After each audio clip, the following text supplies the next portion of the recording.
Before tractors, before engines, before industrial might reshaped the world, there was the plow.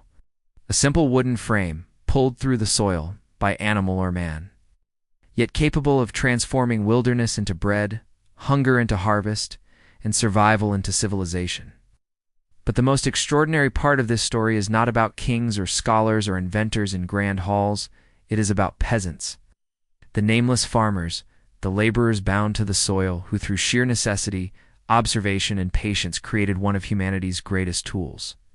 This is the story of how medieval peasants invented the plow that changed farming forever. A story of mud, muscle, and ingenuity, and how a tool born from struggle would lay the foundation for the modern world. To understand how revolutionary the medieval plow was, we have to travel back to a time before its invention. When the land itself was the enemy, in early medieval Europe, much of the soil was dense, heavy, and stubborn. Forests blanketed the continent, marshes stretched for miles, and every patch of farmland had to be wrestled from the wilderness by hand. Farmers used the ARD, a light scratch plow inherited from ancient times. It worked well in dry, sandy soils of the Mediterranean, but in the thick, wet earth of northern Europe, it barely scratched the surface. Every furrow was shallow, rainwater pooled, seeds rotted, yields were meager. To feed one family often required several acres of poor land. And yet, these peasants could not simply move elsewhere. Their survival, and the very survival of their villages, depended on finding a way to make the northern soil produce. It was not scholars or noblemen who faced this problem. It was the peasants, day after day, hands in the earth, watching the way the soil behaved under their crude wooden tools. They noticed how water pooled, how roots tangled, how frost heaved the ground. And from these small observations, a quiet revolution began. At first, the changes were small, the kind of improvements that no chronicler thought worth writing down. A deeper wedge here, a broader blade there. But through years of trial and error, the peasants began to reshape the very concept of what a plow could be. They added a vertical board to the side, what we now call the mold board. It wasn't just a modification. It was an innovation born from the soil itself. This curved board turned the earth as it cut through it, flipping the soil over completely instead of merely scratching it. The rich nutrients buried beneath were brought to the surface, while weeds and old crop remains were buried underneath to decompose. For the first time, the stubborn, heavy clay of northern Europe could be truly cultivated. This was the heavy plow, the tool that unlocked an entire continent's potential. Its creation wasn't a moment of genius by one mind, but a slow, collective evolution, the kind that can only happen when people live in direct conversation with the land. Every village blacksmith who hammered iron onto wood, every farmer who adjusted the angle of the share, contributed to the tool that would change human history. The heavy plow required more than a man's strength to pull, so peasants began harnessing oxen in pairs and teams. This in turn demanded better harnessing systems, stronger yokes, and cooperation between families who owned the animals. The plow was more than a tool. It was a force that reshaped society. With the heavy plow, the rhythm of rural life changed completely. Land that had once been impossible to farm now became fertile. Entire forests were cleared to make way for fields. Villages expanded, grain surpluses grew, population boomed. And from those surpluses came everything else: trade, markets, roads, even cities.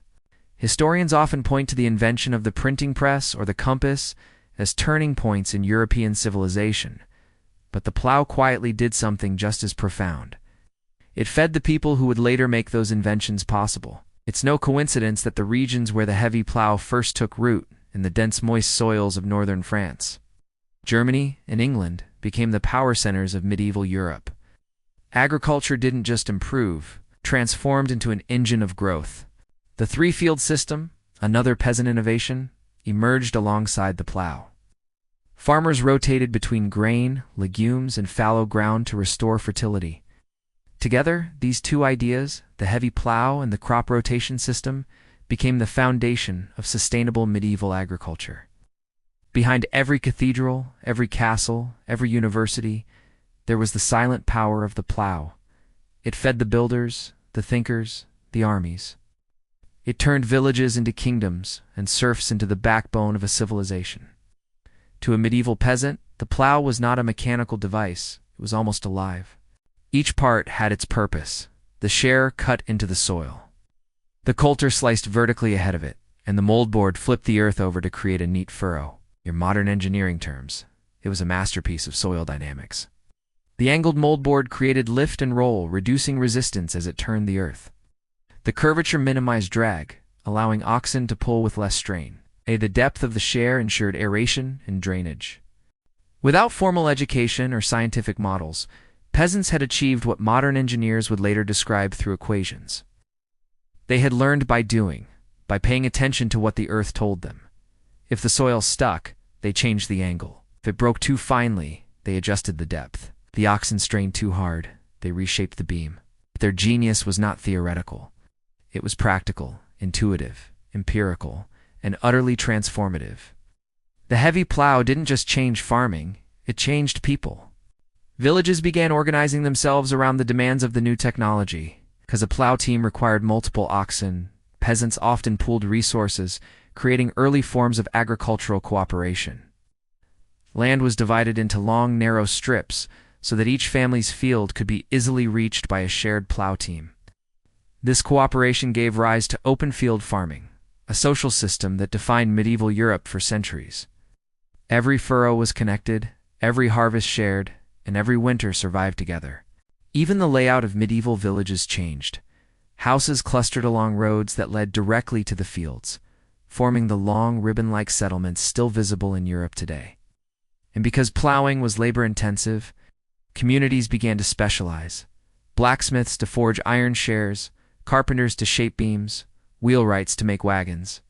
From one tool grew an entire rural economy, but with progress came hierarchy. The heavy plow required access to land, oxen, and tools, all of which bound peasants ever more tightly to their lords. The man who controlled the plow teams controlled the fields. And so, while the plow gave peasants the means to feed Europe, it also deepened the feudal order that defined their lives. Yet within that system, the plow remained a symbol of resilience. Proof that even under oppression, human ingenuity could flourish. By the 10th century, the heavy plow had spread across the continent. Villages multiplied, harvests grew larger, and Europe's population began to surge after centuries of stagnation. The church took notice. In sermons and manuscripts, priests praised the plow as a symbol of divine order, the straight furrow representing man's obedience to God's will. In art and folklore, the plowman became a moral figure, humble, hardworking, and close to the earth. When trade routes expanded, surplus grain became a currency. The simple peasant innovation had set in motion the rise of medieval towns, marketplaces, and eventually, the birth of capitalism. The heavy plow was the quiet engine of transformation, linking soil, society, and spirit into one shared destiny. It's easy to forget the human cost behind such progress. The peasants who first crafted and used the heavy plow, every season was a battle. The tool might have made the soil more productive, but it also demanded more labor, more oxen, and endless maintenance. Wooden beams cracked. Iron shares dulled and broke. The moldboard warped under strain. Each repair meant hours at the forge or the carpenter's bench. Every broken part was a setback that could spell hunger. And yet, despite the hardships, there was pride. The plow was not just a means of survival, it was a badge of skill. To guide it straight, to cut the perfect furrow, was an art passed from father to son. In the fields, peasants sang as they worked. The rhythm of the plow became the rhythm of life, a sound that echoed across centuries. The creak of wood, the snort of oxen, the hiss of iron through earth, it was the heartbeat of civilization. Even today, every tractor and modern plow owes its design to those early peasants. The same principles, cutting, lifting, and turning the soil, remain unchanged. What began as wood and iron became steel and hydraulics, but the idea remains the same, to unlock the fertility of the earth with human ingenuity. The heavy plow also left its mark on language and culture. The word acre originally meant the amount of land a man could plow in a single day.